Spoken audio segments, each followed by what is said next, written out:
Segundo domingo después de Pentecostés. Lectura de la epístola del apóstol San Pablo a los romanos. Hermanos, tenemos dones diferentes según la gracia que nos ha sido dada, por lo cual el que ha recibido el don de profecía, úselo según la regla de la fe. El que ha sido llamado al ministerio, dedíquese a su ministerio. El que ha recibido el don de enseñar, aplíquese a enseñar. El de exhortar, exhorte. El que reparte limosna, déla con sencillez. El que preside, sea con solicitud. El que hace obras de misericordia, hágalas con alegría. El amor sea sin fingimiento, aborreciendo lo malo, aplicándoos a lo bueno, amándoos recíprocamente con el fraternal amor, anticipándoos en honraos unos a otros. No seáis remisos en hacer el bien, sino fervorosos de espíritu, servid al Señor, gozaos con la esperanza, en la tribulación sed sufridos, en la oración perseverantes, socorriendo las necesidades de los fieles, ejercitando la hospitalidad. Bendecid a los que os persiguen, bendecidlos y no los maldigáis. Alegraos con los que se alegran, llorad con los que lloran. Estad siempre unidos en unos mismos sentimientos, no alardeando de cosas altas, sino acomodándoos a lo que sea más humilde. Continuación del Santo Evangelio según San Juan. En aquel tiempo se celebraron unas bodas en Caná de Galilea, y estaba la madre de Jesús allí. Fue también convidado Jesús con sus discípulos a las bodas, y llegando a faltar vino, la madre de Jesús le dice: «No tienen vino». Le respondió Jesús: «Mujer, ¿qué nos va a ti y a mí? Aún no ha llegado mi hora». Dijo su madre a los que servían: «Haced cuanto él os dijere». Había allí 3 cántaros de piedra destinados a las purificaciones judaicas, cabiendo en cada uno 2 o 3 metretas. Y Jesús les dijo: «Llenad de agua los cántaros». Y los llenaron hasta el borde. Y Jesús les dijo: «Sacad ahora y llevadla al maestresala». Y así lo hicieron. Y luego que gustó el maestresala el agua hecha vino, como no sabía de dónde era, aunque los sirvientes lo sabían, porque habían sacado el agua, llamó al esposo y le dijo: «Todos suelen servir al principio el buen vino, y después que los convidados están alegres, entonces sacan el más flojo. Mas tú reservaste el buen vino para lo último». Este fue el primer milagro que hizo Jesús en Caná de Galilea, y manifestó su gloria, y creyeron en él sus discípulos.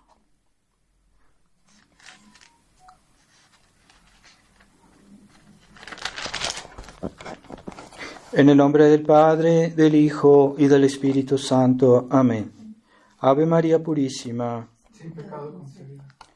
Estimados hermanos, estamos en este domingo de segundo después de la Epifanía, y como les había dicho el domingo pasado, este momento fue el momento en que nuestro Señor también se manifestó y comenzó a su vida pública, porque Él le dijo a Nuestra Señora que todavía no había llegado su hora, es decir, el momento en que Él iba a comenzar a predicar públicamente, empezar a hacer milagros y salir de su vida discreta y anónima, por decirlo así, antes de comenzar su vida pública. Pero es en base a esta sugestión o a esta petición de Nuestra Señora que nuestro Señor decidió adelantar un poquito ese momento. Entonces Él hizo este milagro, y al hacer este milagro pues se corrió la voz de que era un hombre de Dios, que era un profeta, o que era una persona que Dios había enviado, porque solo los milagros solo los puede hacer Dios. Y es solo Dios el que tiene la llave de las leyes de la naturaleza. Entonces hay cosas que la naturaleza no puede explicar y que con las fuerzas humanas no se puede hacer y que por lo mismo es algo arriba de la naturaleza, es lo que llamamos sobrenatural. Entonces, cuando las personas ven un milagro, normalmente deberían reconocer en él a un enviado de Dios, o a un santo, o a una persona que es enviada de Dios, porque la naturaleza no puede explicar eso, ni tiene la fuerza para hacer eso. Entonces, que hoy exaltan mucho la naturaleza, que hoy exaltan las ciencias humanas, los avances de la técnica. Bueno, habrá cosas que la técnica y la ciencia nunca podrá hacer porque están arriba de las fuerzas de la naturaleza. Es cierto que hoy la tecnología ha logrado hacer cosas muy impresionantes, pero siempre queda a un nivel natural, a un nivel humano, a un nivel de las cosas naturales, y no se puede salir de las leyes de la naturaleza, aunque sí puedan hacer cosas muy incluso admirables, ¿verdad? Pero siempre queda a un nivel natural y siempre dentro de las leyes de la naturaleza. Entonces, es porque hoy el hombre ha logrado conocer mejor las leyes de la naturaleza y que las ha explotado mejor y que ha logrado hacer cosas, pues esas fuerzas de la naturaleza las ha logrado canalizar para hacer cosas que antes no se podía, pero siempre es en un nivel natural, a un nivel de las cosas, de las fuerzas naturales que uno puede descubrir y canalizar y explotar y dirigir, ¿verdad? Y es lo que hoy hace cada vez mejor la ciencia humana, que no siempre es algo malo, pero el problema es que hoy todo eso está en manos de personas que no creen en Dios o que no quieren someterse a la ley de Dios. Entonces usan de esas tecnologías para hacer cosas contra la ley de Dios, contra la voluntad de Dios. Pero Dios también es el autor de la naturaleza, entonces están abusando de los bienes naturales que Dios nos dio para hacer un buen uso. No nos los dio para ir contra los 10 mandamientos, no nos dio todas esas riquezas, esos bienes, o incluso la inteligencia humana que demuestra cada vez que es capaz de hacer grandes cosas, pero esa inteligencia humana es obra de Dios. Entonces no hay que atribuirse al hombre lo que hemos recibido. Entonces hay esa tentación de soberbia que fue la misma que tuvo el ángel caído, el demonio Lucifer, que al principio pues sí, él vio que era un ángel muy inteligente, muy poderoso, y tenía muchas posibilidades, y por eso se ensoberbeció y no quiso dar gloria a Dios y se atribuyó a sí mismo lo que había recibido. Entonces hoy es la misma cosa que pasa en este mundo, que el hombre pues quiere disfrutar de los bienes que Dios nos dio, de los bienes naturales, los usa a veces bien, pero también a veces mal, y entonces no quiere dar gloria a Dios, reconocer que todo lo tenemos de Él. Y cuando decimos todo, es el 100%, ¿verdad? Porque en teología se nos dice que Dios es la causa universal. Cuando se dice que Dios es la causa universal de todas las cosas buenas, no de las cosas malas. De las cosas buenas, Dios es la causa universal.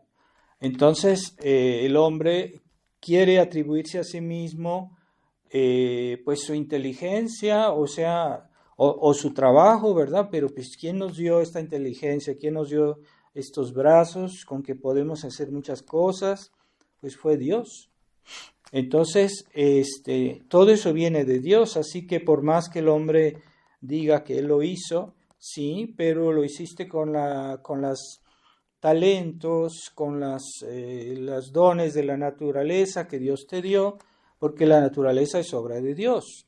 Entonces no hay que atribuirse a sí mismo lo que hacemos gracias a Dios por lo que Dios nos ha dado. Así que aun si el hombre, como Dios mismo le dijo cuando creó a Adán y Eva, Él les dijo dominar la creación, les dijo y está la creación, es para ustedes, hagan un buen uso y que los animales les obedezcan, que la naturaleza está a vuestro servicio.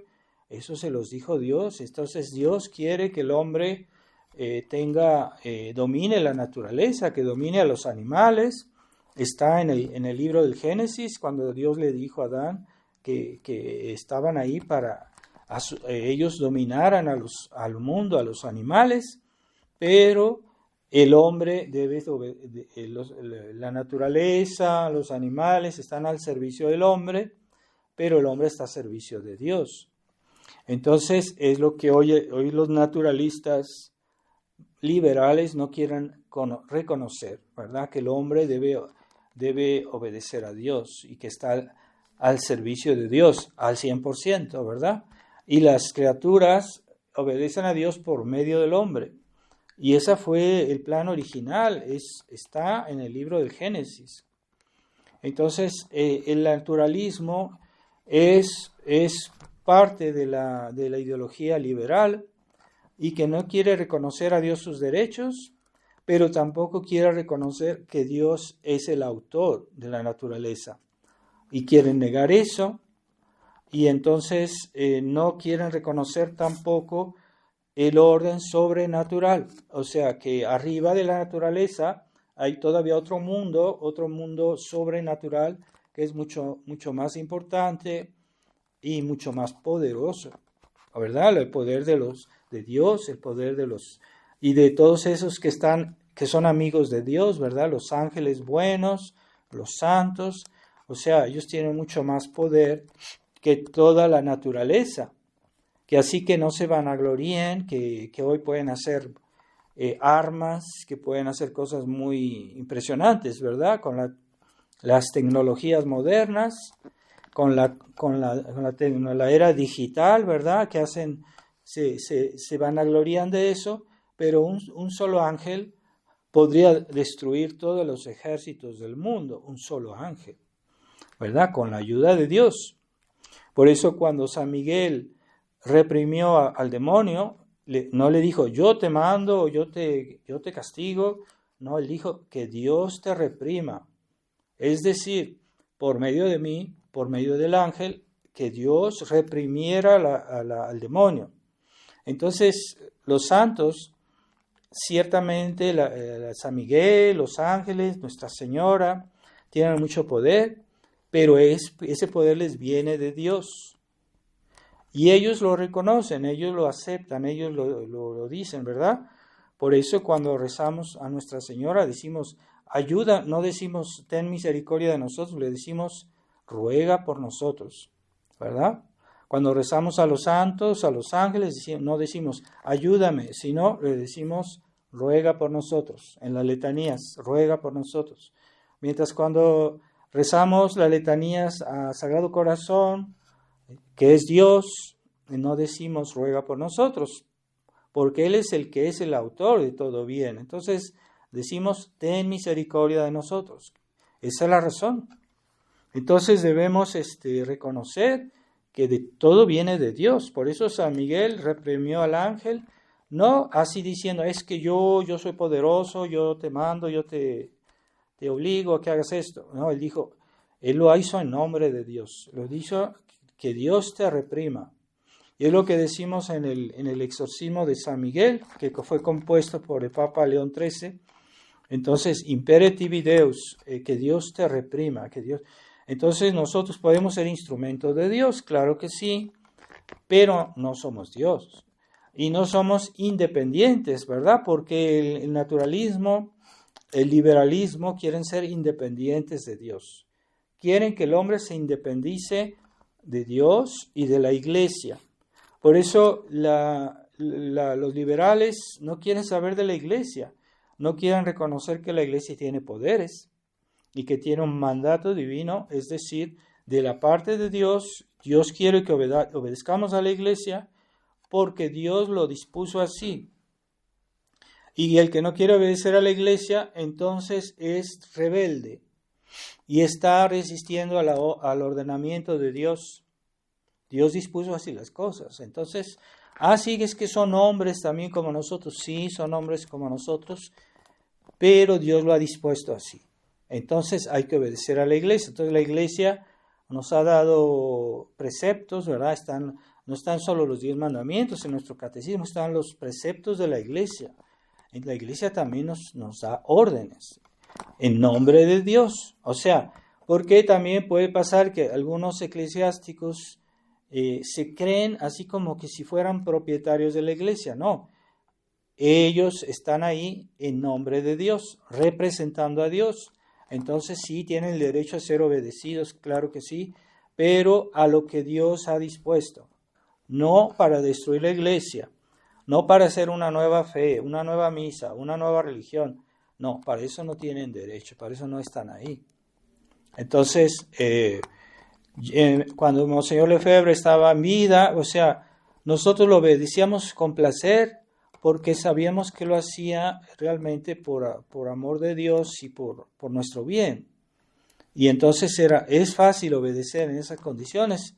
Aunque San Pablo dice, aun si nosotros tenemos superiores que él dice que son díscolos, es decir, que piensan nada más en sí, puede pasar.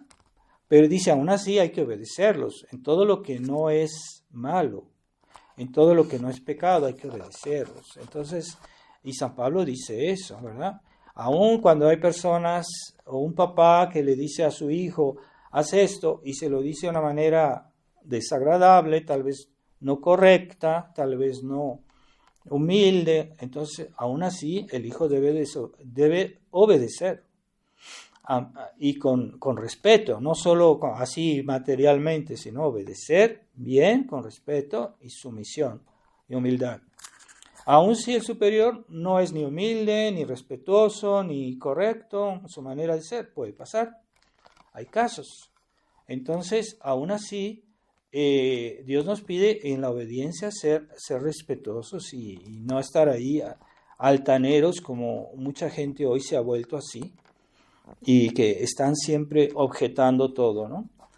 O que están buscando a ver en qué se equivoca el superior, ¿verdad? No solo el superior eclesiástico, ¿no? Puede ser también los superiores, ¿verdad? Hay personas que están en su trabajo, critican a sus patrones muy fácilmente y eso está mal. Sí, no hay razón. Y aunque la hubiera, de todos modos permanece el deber de respeto. Respeto a los superiores. El respeto que le deben los hijos a los papás. Entonces hoy los hijos son muy críticos y cuando algo les parece que no está como debiera ser, se niegan a obedecer. Entonces, esa no es el espíritu de la iglesia. Hay que obedecer siempre, a menos en lo que realmente es malo, en lo que realmente representaría como el hecho de aceptar algo que es en sí, que es malo. En eso nadie nos puede obligar a eso. Pero si en las cosas prácticas, en las cosas que nos piden nuestros superiores, aunque tal vez nosotros tengamos mejores ideas, puede pasar que tengamos mejores ideas. Y que a veces los superiores se pueden equivocar, pero la voluntad de Dios es que siempre se obedezca. Entonces hoy los hijos se han vuelto muy altaneros y ya no tienen respeto a los papás. Primero no los obedecen y después se permiten hacer observaciones que son una falta de respeto. Aunque fueran ciertas, esa no es la manera, no es el inferior que debe corregir así a los superiores, aunque tuviera la razón. Aunque el superior se equivocara, no deben hacerlo de esa manera. Y pensemos cómo nuestro Señor, cuando era niño, que fue a ver a los doctores, no les dijo, yo soy Dios y yo les digo que esto es así. él de cierta manera los corregía, pero de una manera muy discreta y muy humilde y muy respetuosa, porque dice el Evangelio que él les hacía preguntas y les daba respuestas, pero no les hacía reflexiones así directamente. Él hacía preguntas muy pertinentes que ellos decían, pero este niño es muy inteligente o este niño sabe cosas, y los hacía reflexionar con sus preguntas muy respetuosas, muy reverentes, con los sacerdotes de la época, y no les hablaba de una manera altanera, no se imponía así por la fuerza, sino que lo hacía con mucha discreción.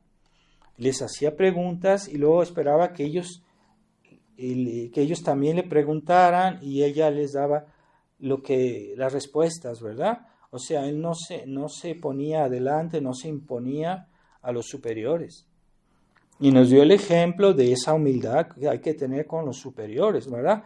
No solo con los superiores eclesiásticos, sino también con los superiores en general, ¿verdad?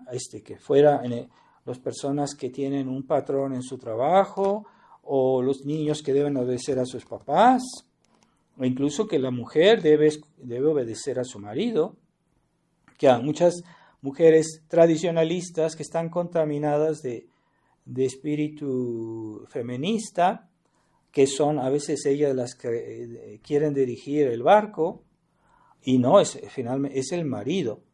Pero bueno, la mujer también tiene una cierta autoridad en su casa y también puede a veces tomar algunas decisiones, pero siempre en acuerdo con su marido. Entonces no es una sierva del esposo tampoco, no hay que exagerar, porque hay maridos que sí son un poco machistas y que quieren imponer siempre su voluntad sin ninguna consideración. Y a veces debe escuchar también el punto de vista de su esposa. A veces la mujer también tiene autoridad en el hogar, tiene autoridad después de su marido, también tiene autoridad. Entonces debe también el marido debe tomar en cuenta la opinión de su esposa, a menos que sea realmente evidente que la esposa se equivoca, entonces el marido puede tomar decisiones. Pero si no está seguro, es mejor que no las tome por prudencia y por consideración o por caridad. Entonces, no que uno tenga autoridad no quiere decir que pueda hacer todo lo que quiera. Entonces, ya después que Monseñor Lefebvre ya no fue el superior de la fraternidad, antes un sacerdote me comentaba, un sacerdote ya de cierta edad, decía, no, hubo un tiempo en que cuando nuestros superiores, Monseñor Lefebvre nos daba una nueva destino, una nominación en otro lugar, lo recibíamos como una bendición. Esa orden la recibíamos con gusto, como una bendición, y lo hacíamos con gusto. Pero ya después que Monseñor Lefebvre ya no estuvo ahí, que estuvo el padre Smith-Berger o Monseñor Felé, entonces ya los sacerdotes ya no recibían las órdenes con el mismo gusto. ¿Por qué? Porque esos superiores se hicieron demasiado posesivos y tomaban órdenes como si la fraternidad fuera su propiedad, como si las almas fueran su propiedad. Y no es cierto. Las almas no son propiedad de los sacerdotes, no son propiedad ni siquiera del Papa. Las almas son propiedad de Jesucristo. Y los ministros de Dios están ahí como administradores. ¿Representan a Dios? Sí. Pero no son dueños de la Iglesia. Así que al Papa, los papas modernistas, que digan lo que quiera, que se pretenden muy democráticos, ellos son tiranos. ¿Por qué? Porque han cambiado todo lo que nuestro Señor ha dispuesto y quieren cambiar la tradición, quieren cambiar la misa, quieren cambiar aquí o allá, como si la iglesia fuera de ellos, pero no. Los ministros de Dios, por ejemplo, se dice que el Papa es el vicario de Cristo, es decir, el que representa a Cristo, pero no es Cristo. Los fieles, la iglesia es el cuerpo místico de Cristo, sí es cierto, pero no es el cuerpo místico del Papa. El Papa está ahí para administrar la iglesia, es como un guardián, como un vigilante, que también lo hace con un espíritu, debería hacerlo con un espíritu paternal, pero no como un espíritu de una administrador de una empresa y que decide cortar aquí, amputar allá y cambiar todo, ¿verdad? Y romper con la tradición. Entonces, eso el Papa no tiene derecho. O cualquier superior no tiene el derecho a hacer todo lo que quiera, nada más porque es dueño. Por ejemplo, un jefe de empresa es dueño de su empresa, pero no es dueño de los empleados. Y no puede decidir de manera como si los empleados fueran su propiedad. Es un abuso. Pero él sí tiene autoridad, sí es verdad que tiene autoridad. O un padre de familia, incluso una madre de familia, no pueden decidir de lo que van a hacer de sus hijos, de cómo van a educar a sus hijos, así nada más porque son sus papás. Es que Dios les dio esa autoridad, pero es una autoridad condicional, es una autoridad limitada. Los hijos no pertenecen a los papás. Los papás tienen el cuidado y la responsabilidad de la educación de los niños, pero no son dueños de los niños. Porque algunos dicen, es que son mis hijos, mis cosas. Entonces, tenemos la administración, pero no la propiedad. Y a veces en un modo humano se habla de propiedad, ¿no? Es que este es mi coche, este es mi dinero. Sí, pero es una manera de hablar que no es absoluta, porque el que es verdadero propietario de las personas y de todas las cosas es Dios. Entonces yo tengo dinero, no lo voy a usar como yo quiera, porque es mi dinero. No, es que eso Dios te lo prestó por un tiempo, y de hecho el día de tu muerte no te vas a llevar ni tu ropa, no te vas a llevar nada a la otra vida. ¿Por qué? Porque Dios te lo va a quitar así. Es que es mío. No es Dios te lo ha prestado. Esa es la realidad. Y cuando hablamos de que tenemos una propiedad, es decir, que tenemos el uso de algo que Dios nos prestó, y por eso podemos decir, sí, es mi propiedad, es mi casa, es mi coche, es mi dinero, porque Dios ha dispuesto que sea para mi uso. Es una manera de hablar, porque en realidad, si vamos al fondo de la cuestión, en realidad pertenece a Dios. Y todo eso es prestado por un tiempo. Dios no lo volverá a quitar. Solo es Dios, también es propietario de la vida. Dios da la vida, Él sí puede disponer de la vida de las personas, pero nosotros no. Por eso el crimen,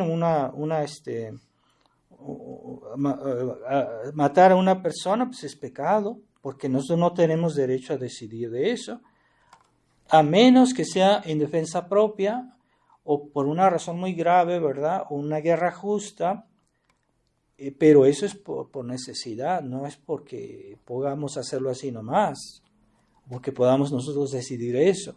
En un caso de mucha necesidad, sí, un gobierno, un gobierno que sea incluso cristiano, puede autorizar la pena de muerte. La Iglesia nunca ha prohibido la pena de muerte, pero hay países donde no se usa, bueno, pero un Estado si quisiera lo podría hacer, no es pecado, ¿verdad? Entonces, así, pero el que realmente es propietario de las vidas es Dios. Entonces, el suicidio, el aborto, la gente que se expone su vida a peligros fuera de lo ordinario, ¿verdad? Hoy hay deportes y se puede eso ver muy fácil en internet. Hay personas que hacen deportes demasiado peligrosos y eso es pecado, porque no tenemos derecho a exponer nuestra vida de una manera así tan peligrosa sin una necesidad, ¿verdad? Hay veces que puede ser que haya necesidad, por ejemplo, se está quemando una casa, entonces yo trato de entrar para sacar a las personas que están ahí o a los niños, y sí es muy peligroso, pero se justifica porque hay una gran necesidad. Pero hay deportes que hoy se practican que son temerarios. O sea, una persona que es valiente, eso es algo bueno. Pero cuando una persona se expone al peligro de una manera irracional, una manera excesiva, fuera de toda razón, que es demasiado peligrosa, eso ya no es ser valiente, es ser temerario. Y la temeridad es pecado. Entonces una persona que se expone a un peligro muy grande sin necesidad, pues está haciendo un pecado, incluso mortal. Y se pueden considerar a las personas como suicidas porque hacen deportes demasiado peligrosos. Y hoy está de moda, entonces si ustedes ven en internet, está de modas de esos deportes que hacen muchachos que tal vez sean muy hábiles, pero terminan mal. Hay muchos casos que mucha gente que muere así, ¿verdad? Entonces estaba leyendo una noticia que hay en un país donde se hace carreras con motocicletas y muy peligroso y muchos mueren. O sea, de los que van a ese concurso, una cantidad grande de estas personas mueren en ese concurso, en esas carreras. Así ya, de por sí, ya saben que van a morir un cierto número de, así, muchas personas que mueren. Y eso ya no está permitido, hacer ese tipo de deportes. Que alguien pueda hacer algo, un deporte un poco arriesgado, pero que ellos sean capaces de que sean tal vez muy hábiles y que tal vez ellos no corren peligro porque lo saben hacer, puede ser, ¿verdad? Pero si hay un peligro irracional, excesivo, entonces ya se vuelve pecado, se vuelve un deporte temerario. Así que la naturaleza que Dios hizo no nos pertenece y hay que usarla dentro del orden divino. Entonces, Dios hubiera podido crear un mundo puramente natural en el cual no había la gracia y no había la ley de la gracia, en el cual los hombres vivían humanamente, sin el cual no había habría una felicidad puramente humana, puramente natural, y que los hombres vivieran en un orden natural. Dios hubiera podido haber hecho así el mundo, pero de hecho Dios no lo hizo así. Dios añadió al orden natural el orden sobrenatural. Entonces Dios quiere no solo que seamos buenas personas, no, Dios quiere que seamos santos. Y eso ya es el orden del orden sobrenatural. Entonces Dios quiso el orden de la gracia. Entonces el orden de la gracia no es el orden natural, es algo que está sobrepuesto al orden natural. Entonces hay personas que tienen su naturaleza, pero además de esa naturaleza tienen la gracia de Dios. Entonces ya están en otro mundo, en el mundo de lo sobrenatural. Y ya participan a la vida divina y tienen dones sobrenaturales, el don de la fe, el don de las virtudes sobrenaturales. Entonces el pecado del naturalismo es que se quiere negar el orden sobrenatural. Y si observamos que en la iglesia moderna que se ha contaminado de liberalismo, y el liberalismo siempre es naturalista, entonces ya los papas modernos ya no hablan de la gracia casi nunca. Que yo sepa, no me acuerdo haber oído que hablen del orden de la gracia. Y por lo mismo se excluye la santidad, porque en el orden natural se puede ser bueno, pero no se puede ser santo. Entonces la gente ya no distingue el orden natural y el orden sobrenatural. Y dicen, esta persona va a ir al cielo porque es buena gente. No es suficiente ser buena gente para ir al cielo. Hay que estar en estado de gracia. Y como cuando Dios decide algo, el hecho de no obedecerlo es pecado, entonces hoy no se puede vivir en el orden natural exclusivamente y decir, bueno, yo quiero ser bueno, pero no quiero saber nada ni del bautismo, ni de la misa, ni de la iglesia. Yo quiero ser bueno así puramente, humanamente. Entonces, no es posible, porque Dios, como Dios es la voluntad de Dios, que hoy el hombre viva no solo en orden natural, sino también en el orden sobrenatural. Entonces, si uno se niega a aceptar el orden sobrenatural, uno hace un pecado mortal. Entonces, ya no es posible, ya no es posible vivir en el orden natural excluyendo el orden sobrenatural, no es posible. Y los que no lo aceptan, el orden sobrenatural, están ofendiendo a Dios, porque se niegan a aceptar el plan divino, que es de que hoy ya no existe la naturaleza pura, y nunca ha existido, porque cuando Dios creó a Adán, lo creó en estado de gracia, ya lo creó en estado de gracia. Entonces, el naturalismo no quiere aceptar el orden sobrenatural, y por eso no quieren aceptar a la iglesia, no quieren aceptar los medios de la iglesia, ¿verdad? El bautismo, los sacramentos, el deber de ir a misa, el deber de confesarse, todo eso no lo quieren aceptar. Ellos dicen, no, es que yo no necesito de la iglesia. Incluso dicen, pues no necesito de Dios.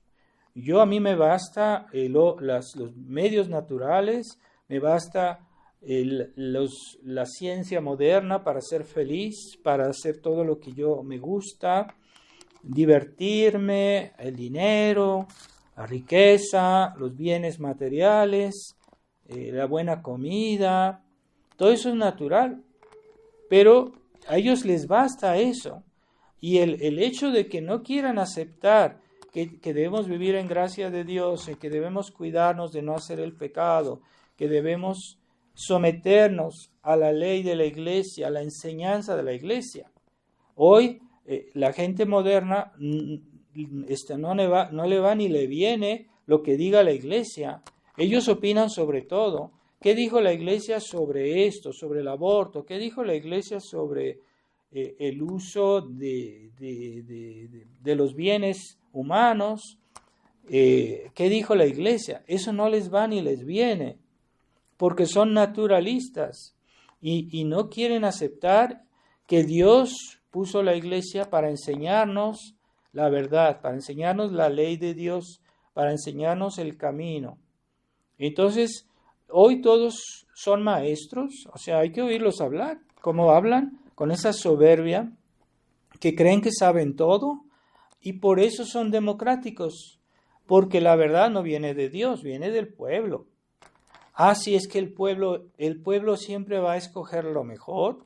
No es verdad, el pueblo también puede ser tirano, el pueblo también puede ser pecador. ¿Acaso no fue la democracia la que condenó a Jesucristo? Porque todos dijeron que los crucifiquen. Es que entonces la democracia se puede equivocar. Bueno, entonces si la democracia se puede equivocar, entonces sí necesitamos a Dios, sí necesitamos a la iglesia y sí necesitamos la enseñanza de la iglesia. Por eso podemos recurrir a los doctores de la iglesia, ¿verdad? Por ejemplo, Santo Tomás de Aquino, a ver quién lo consulta. Hoy los científicos, la gente moderna, lo consultan. Pues ahí está la enseñanza que la iglesia nos propone. Y el Papa León XIII promovió los estudios de Santo Tomás de Aquino, porque él hizo la síntesis entre la filosofía y la teología y toda la enseñanza de los padres de la iglesia, toda la tradición de la iglesia, y él hizo el resumen. Por eso Santo Tomás es muy importante. No es Santo Tomás, es que él recopiló toda la enseñanza de la iglesia y lo hizo muy bien. Así que cuando uno lee a Santo Tomás, uno está leyendo lo que la iglesia siempre enseñó. No es personal, no es la doctrina de Santo Tomás, es la doctrina de la iglesia. Por eso la iglesia nos propone a Santo Tomás. Y en el Concilio de Trento, él estaba cuando empezaban a rezar en las reuniones, estaba ahí en medio, en una mesa, estaba la Biblia, pero también estaba la Suma Teológica. Es decir, que cuando se hizo el Concilio de Trento, los padres que hicieron el Concilio de Trento, los obispos, se consultaban constantemente la enseñanza de Santo Tomás. Pero es que Santo Tomás no es Santo Tomás. Santo Tomás, él hizo el resumen de lo que la Iglesia siempre había dicho. Y él leyó todos los padres y parece que se los conocía de memoria, ¿verdad? Y entonces él hizo un resumen. Por eso Santo Tomás es la referencia. Y el Papa León XIII nos quiso. Entonces hubo algunos que no querían someterse, ¿no? En Francia se enseñó mucho tiempo en los seminarios a Descartes, que ese teólogo tiene muchos problemas, es un filósofo, y no querían a Santo Tomás, hasta que el Papa León XIII insistió, y entonces ya introdujeron a Santo Tomás en los seminarios de Francia, pero antes no se aceptaba, no lo querían, porque era italiano. Entonces son tonterías. Entonces la enseñanza de la Iglesia, tal como lo propusieron los papas tradicionales, hay que aceptarla tal cual es, ¿verdad? Entonces el naturalismo ha hecho mucho daño, porque aunque el hombre no quiera reconocer a Dios, aunque el hombre no quiera reconocer a la Iglesia, va a ser juzgado con la nueva ley que Dios impuso el día que Jesucristo fundó su Iglesia, y esa ley es para todos, no solo es para los católicos, no, es para todos. Entonces los que no se han querido someter a la ley de la gracia serán juzgados y no irán a un cielo puramente natural, a un cielo puramente humano, no. Hay dos: el que acepta el orden de Dios, el orden de la gracia, irá al cielo, y el que lo niega, el que que no lo acepta, irá al infierno. No hay otro camino, no hay una tercera posibilidad, no hay una cosa intermediaria. El purgatorio incluso es un camino hacia el cielo, pero hay que escoger entre el cielo o el infierno. El que se niega a aceptar el orden sobrenatural está condenado, ¿verdad? Si su negación es absoluta, pues entonces sí está condenado, va a ir al infierno. No hay otra vía. Entonces, ¿qué le dijo Nuestra Señora este día de las bodas de Caná? Le dijo a nuestro Señor: no tienen agua, no tienen vino. Y nuestro Señor les dijo: llenen estos cántaros, llénenlos de agua. El agua es símbolo de la gracia. El agua, así, ¿por qué se bautiza a los niños con agua? Porque el agua es símbolo de la gracia. Y la gracia transforma las almas. Porque al principio un alma sin la gracia pues no vale nada, es como el agua, no vale nada. Pero ya que están bautizados, entonces valen mucho, porque se vuelven hijos de Dios, porque ya están en el orden de lo sobrenatural. Y si uno niega el orden de lo sobrenatural, uno está pecando, uno está ofendiendo a Dios, porque la voluntad de Dios, el plan de Dios para toda la humanidad, para todo el universo, es ahora el orden de la gracia. Y cuando Jesucristo murió en la cruz, Él pagó esa gracia, la pagó. Y entonces la humanidad se volvió su propiedad, porque Él la pagó, la compró. Y entonces no solo pagó a los hombres, también los ángeles antes recibían la gracia directamente de Dios. Pero después de que Jesucristo murió en la cruz, los ángeles reciben la gracia por medio de Jesucristo. Entonces también los ángeles, aunque fueran los buenos ángeles, también Jesucristo los compró, los pagó con su sangre. Aunque ellos no tuvieran pecado, pero de todos modos se volvieron la propiedad de Jesucristo. Jesucristo Rey, Redentor. Y todas las almas. Entonces ahí en la cruz Jesucristo con su sangre hizo que Él compró no solo la humanidad, todo el universo, hasta las estrellas, los astros, las galaxias, todo eso le pertenece a nuestro Señor por derecho de conquista. No solo por derecho divino, porque Él era Dios, ya todo le pertenecía antes, claro que sí, porque Él era Dios, pero después de la redención también le pertenece a otro título, al derecho de conquista. ¿Y cómo? Porque Él lo pagó en la cruz. Entonces, ya no existe otro orden. Después de la redención de Jesucristo, el mundo ya está regido por otras leyes. Y los que no se someten a este orden divino de la redención, entonces pagarán con el infierno. Lo pagarán, claro. Entonces, el problema es que la Iglesia conciliar se ha vuelto naturalista y que los católicos se han vuelto naturalistas y que incluso muchos tradicionalistas están contaminados de espíritu naturalista. Por eso, a veces siempre se basan en sus opiniones muy personales y no quieren escuchar lo que la Iglesia dice, o no quieren saber lo que la Iglesia dice, o no quieren escuchar a los sacerdotes, ¿verdad? Hacen su gusto, su capricho. Entonces, es cierto que en las cosas de la fe, la Iglesia es infalible, en las cosas de la fe, pero hay cosas temporales que eventualmente un sacerdote se podría equivocar, ¿verdad? O incluso un papa. Entonces, el papa no es infalible en todo lo que dice, en todo lo que hace, sino solo cuando usa su carisma de infalibilidad.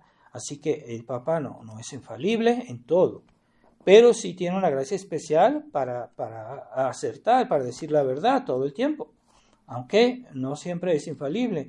Así que la enseñanza de los papas anteriores al concilio, no todas las encíclicas son infalibles, son definiciones, pero de todos modos el Papa estaba asistido por una gracia especial y que hay que aceptar todo lo que enseñaron en sus encíclicas, a menos que hubiera algo así muy especial.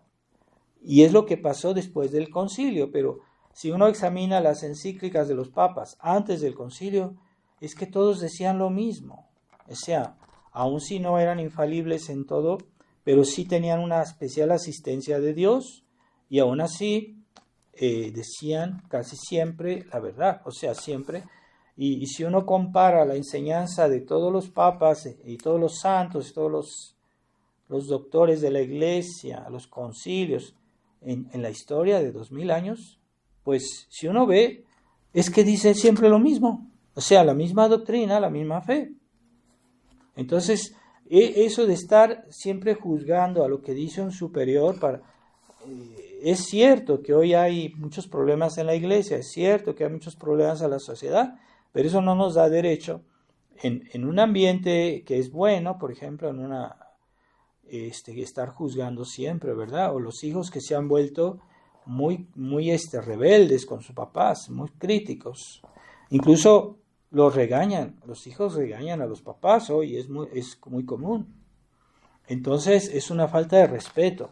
Aun si tuvieran razón, están haciendo un pecado, porque no es la manera de hablar con los superiores. Hay que siempre tratarlos con respeto, aun si se equivocan, aun si son pecadores, aun si no se merecen el amor. El catecismo dice que a los papás hay que amarlos siempre. No dice, es que nomás hay que amar a los papás que se portan bien. No. El precepto de honrarás a tu padre y a tu madre incluye también a los papás pecadores, a los papás que se han portado mal. Ese es el precepto. ¿Que no hay que seguir su ejemplo? Pues sí, claro que no hay que seguir su ejemplo. Y que si nuestro papá nos pidiera hacer algo, un pecado, pues claro que sí, no hay que obedecerlo, no se puede obedecer. Es una orden mala, pecaminosa, pero aun cuando uno dice, yo no estoy de acuerdo, no lo hace de una manera altanera, irrespetuosa. Así como el niño Jesús, no les decía, es que yo soy el Hijo de Dios, aquí yo mando. No, él no decía eso. Y les hacía preguntas, pero unas preguntas muy atinadas, pero muy respetuosamente, y ellos entendían, pero no se sentían agredidos, no se sentían ofendidos. Y eso es lo que debe hacer siempre los inferiores. Entonces, el orden de la gracia es un orden que obedece primero a las leyes de la gracia. Entonces, ¿dónde está la gracia? Pues en los sacramentos. ¿Y quién tiene poder sobre los sacramentos? Pues los sacerdotes, la iglesia. Y es ahí en la iglesia donde vamos a hallar la gracia. Necesitamos la gracia. Necesitamos a los sacerdotes. Y no solo como algunos tradicionalistas muy posesivos dicen, no, es que con que el sacerdote me dé los sacramentos, pero no, que no me ande dando consejos, porque yo ya sé lo que tengo que hacer. Entonces, hay personas que no quieren saber nada más, quieren saber el sacerdote solo para cuando van a misa, cuando van a recibir algún sacramento, pero fuera de eso, lo ignoran, pero absolutamente. No, y que les diga algo o que les aconseje algo, no les interesa. Entonces, hay fieles que creen saber más que el sacerdote. Pero incluso si hubiera fieles que saben más, porque me extrañaría, porque un sacerdote hace 6 años de estudios de teología, cuando algún fiel a veces lee una cosita en internet, ya cree que sabe más que el sacerdote, bueno, ya de por sí es un poco irracional, pero aun si el fiel supiera más que un sacerdote, no tiene la gracia de enseñanza. Esa gracia solo la tienen los ministros de Dios, los sacerdotes. El sacerdote es como un doctor. La verdad, si yo voy a ver un doctor, no le voy a decir, es que usted me debe dar esta medicina, esta no, deme aquella. Y entonces, y están ahí objetando todo lo que les dice el doctor, pues es que eso es absurdo. Pues también, entonces los sacerdotes son doctores del alma, entonces hay que escucharlos, a menos que fuera algo muy fuera de lugar lo que les pidieron, pero hay que escucharlos, que son doctores, no solo dan los sacramentos, sino también la enseñanza para que puedan practicar bien la vida cristiana. Entonces, normalmente, antes del concilio, los sacerdotes tenían poder sobre los fieles en la medida que la iglesia les daba la delegación. Por ejemplo, los sacerdotes solo tenían autoridad con los fieles de su parroquia, no con los fieles de otras parroquias. Pero entonces ellos podían dirigir a esas almas, pero no a las otras. Pero hoy, como la situación de la iglesia, la crisis de la iglesia hace que los fieles están abandonados y que no tienen sacerdote, que no tienen misa, que no tienen sacramentos, entonces recurren a los sacerdotes que son fieles a la tradición. Entonces quiere decir que esos fieles no están obligados a obedecer. En sí no estarían obligados, pero sí recurren a los sacramentos de tal sacerdote, de tal, precisamente de este sacerdote.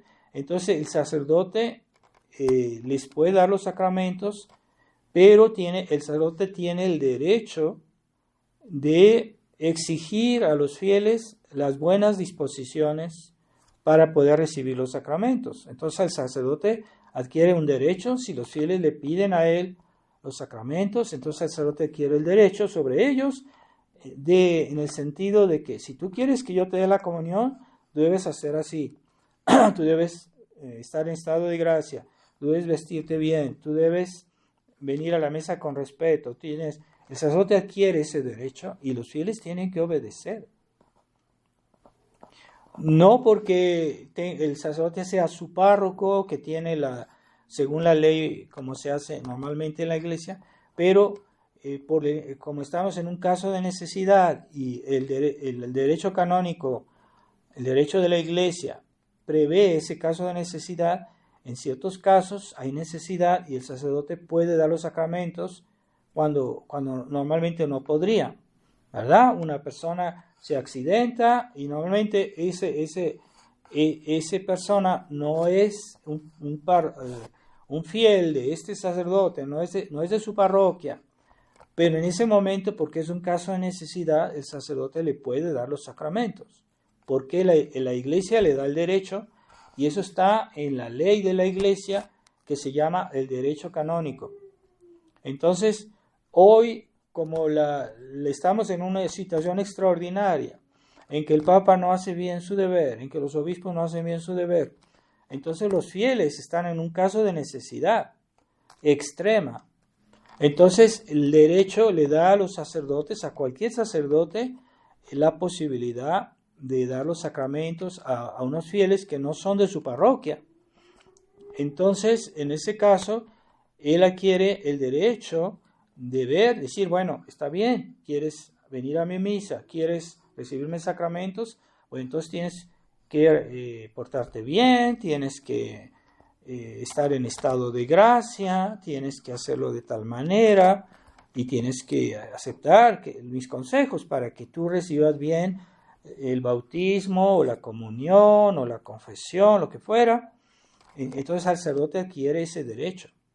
Entonces hay personas que ven al sacerdote como una especie de máquina de sacramentos, quieren recibir sus sacramentos, pero no quieren oír lo que el sacerdote les dice. No quieren aceptar su enseñanza. Y que la iglesia, la enseñanza es muy importante, Entonces, los apóstoles, si ven, en los primeros años después de la resurrección de nuestro Señor, los apóstoles se dedicaban a predicar y no daban los sacramentos. Los sacramentos los daban otras personas, otros sacerdotes que ellos delegaban, pero los apóstoles se dedicaban más a predicar que a dar sacramentos. ¿Por qué? Porque la enseñanza es más importante que los sacramentos. Precede los sacramentos y ahí está en la Biblia. Pueden fijarse que los apóstoles decían, bueno, nosotros vamos a dedicarnos al ministerio de la predicación. Y no estaban tanto en los sacramentos. ¿Por qué? Los sacramentos es muy importante, pero sin la predicación uno recibe los sacramentos mal o no los recibe, porque para recibirlos necesita primero la orientación de la iglesia. Entonces, unos fieles que son contaminados de naturalismo no ven la necesidad que tenemos de la iglesia.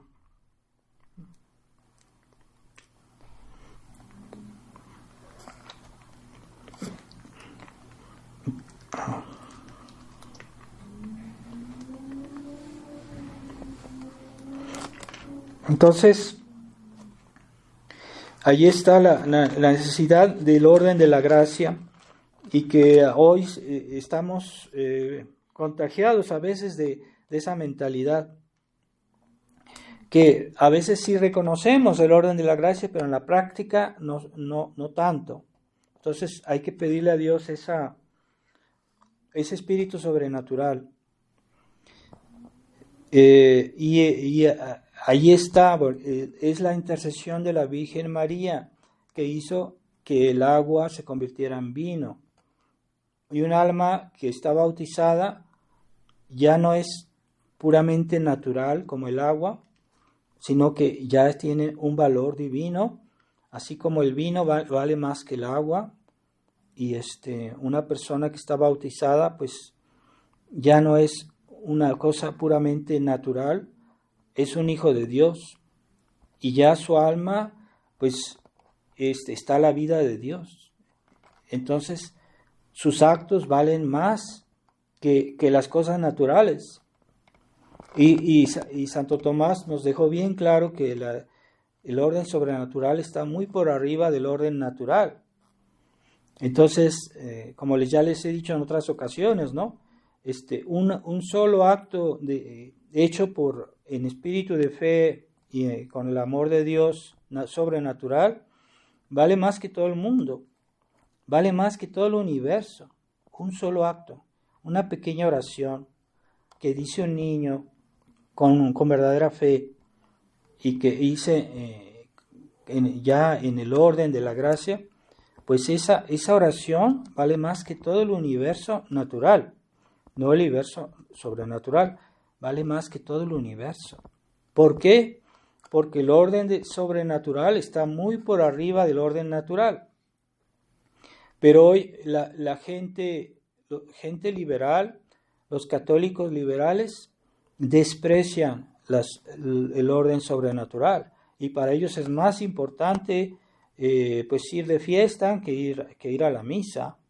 O que es más importante divertirse que hacer sus oraciones de la mañana, decir el rosario, porque ya han perdido el sentido del valor de lo sobrenatural.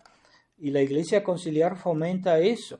La Iglesia Conciliar ya no les hablan del orden sobrenatural. Entonces,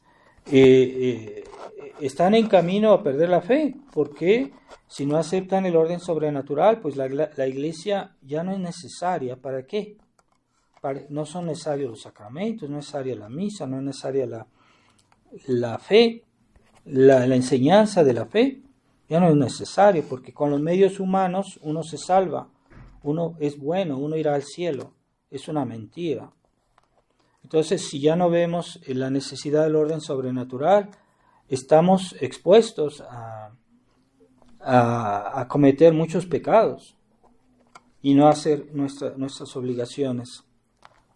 Entonces, en este día que pues recordamos ese milagro de Caná, pidámosle a Nuestra Señora que por su mediación, por su gestión, Jesucristo inició a hacer su vida pública antes. Porque le dijo, ¿qué nos va a mí y a ti de este problema que tenía esta persona que no tenían vino?